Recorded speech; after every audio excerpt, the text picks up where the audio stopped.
Hey yo les amis, j'espère que vous allez bien. Aujourd'hui, une nouvelle vidéo analyse de l'avant-match du Barça contre Villarreal.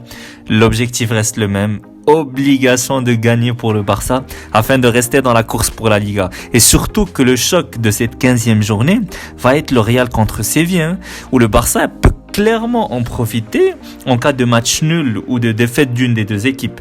Bref, vous l'avez compris, le Barça doit absolument gagner.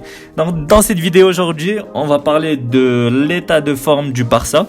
Je vous donnerai également ma composition probable avec le retour de Monsieur Ousmane Dembélé ainsi que mon pronostic par rapport à ce match. Et en fin de vidéo, je vous donnerai les dernières infos mercato, notamment la piste du Barça sur son nouveau numéro 9. Donc concernant l'état de forme du Barça, en comparant juste les premiers matchs de Xavi, donc les deux premiers matchs, on voit bien que le Barça était meilleur physiquement lors du match face à la Benfica. En fait, la patte Xavi commence d'emblée à se voir tant sur le plan physique et tactique, ainsi que sur le plan mental. Xavi, on l'a vu, il a mis en place des petits jeux lors des entraînements pour renforcer la cohésion de l'équipe. Et on voit bien que les joueurs sont heureux et qu'ils reprennent goût au foot. Et franchement, ça fait vraiment plaisir de voir des Frenkie de Jong, des Gavi, des Nico arriver contents à l'entraînement.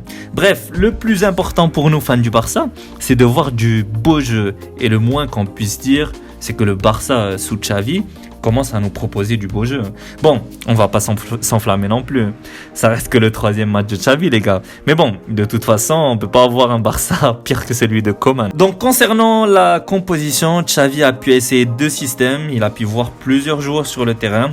Donc, je pense que maintenant, il commence à avoir une idée claire de chaque joueur et de comment il peut jouer. Alors, pour ce samedi, il récupère Dembélé. D'ailleurs, on commence à entendre beaucoup de choses sur lui, vu qu'il arrive en fin de contrat en juin. Je vais en parler plus en détail sur une vidéo spéciale Rumeur Mercato que je mettrai la semaine prochaine sur ma chaîne. Donc n'hésitez pas à vous abonner les amis pour ne pas rater cette vidéo.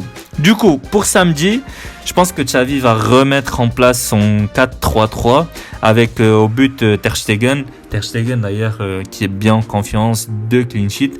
J'espère qu'il va partir sur cette lancée-là. En défense, je pense qu'il partira sur la charnière Eric Garcia et Araujo. Donc Araujo qui vient de faire un match exceptionnel contre la Benfica et Piqué, il a enchaîné tellement de matchs que le gars il doit se reposer, le pauvre. Pour les ailes, donc Alba à gauche et Dest à droite. Dest qui est rentré en bout de match contre Benfica, on se rappelle. D'ailleurs, il avait dépanné en tant qu'ailier sur ce match-là.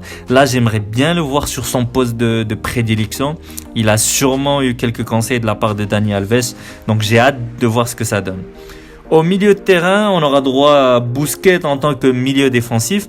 J'espère voir Nico de plus en plus rentrer dans la rotation avec Busquets. Parce que pour l'instant, les gars, je vois plus Nico en tant que successeur de Busquets que Frenkie de Jong. En tant que relayeur, Xavi doit choisir entre De Jong et les deux pépites Gavi et Nico. À mon avis, il mettra Nico et De Jong pour la simple raison que Gavi a plus joué en tant qu'ailier et n'a pas trop eu d'expérience dans l'équipe et dans le 11 de départ en tant que relayeur. Mais bon, de toute façon, ne vous inquiétez pas les gars, il aura son temps de jeu, c'est sûr, vu son niveau incroyable ces derniers temps. D'ailleurs, si vous voulez une vidéo spéciale sur le parcours des deux pépites Gavi et Nico, n'hésitez pas à me le faire savoir en commentaire. Et devant, donc on aura droit à un retour de Dembélé. Pour l'instant, il ne s'est pas reblessé, donc on espère le voir dans le 11 de départ. Par contre, j'aimerais bien que Xavi le remplace vers la 50e, 60e minute pour le préserver un peu, quoi. Donc Dembélé sur l'aile gauche et j'aimerais bien voir Abdé à droite. Je ne sais pas vous, mais moi, sa mi-temps contre l'Espagnol, elle m'a clairement satisfait. Et je suis convaincu de son niveau. C'est pour ça que j'aimerais bien le voir titulaire cette fois. De toute façon, Ansu Fati n'est pas encore de retour. J'espère qu'il sera prêt d'ailleurs pour le match du Bayern. Enfin, on aura vraiment besoin de lui. Et puis Abdé, je préfère le voir par rapport à Ilias. Il est plus convaincant par rapport à Ilias sur le match contre l'Espagnol. En pointe, on aura droit à Depay. Par contre, mon gars... tu dois te reprendre un peu. D'ailleurs, Depay, je ne sais pas s'il est au courant, mais Xavi est en train de chercher un vrai neuf. Donc il a intérêt à se ressaisir un peu s'il ne veut pas perdre sa place de titulaire, le mec. D'ailleurs, le Barça est apparemment sur la piste Arthur Cabral, l'attaquant de Basel.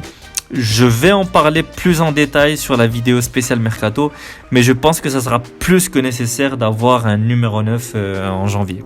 Donc pour résumer, le Barça doit chercher les 3 points ce samedi contre Villarreal. Certes, le Barça a gagné les 4 dernières confrontations. Villarreal, les gars, reste un adversaire redoutable, hein. On connaît leur qualité de jeu. Certes, en Liga, ils ne sont pas dans leur meilleure forme, mais sachez qu'en Champions League, ils sont toujours en course pour la qualification. Donc un adversaire à ne surtout pas sous-estimer. Voilà les amis, c'était tout pour aujourd'hui. Mon pronostic pour le match est de 2-0 pour le Barça. J'attends le vôtre en commentaire. Pour moi, je vous dis à très vite pour une prochaine vidéo. Bye!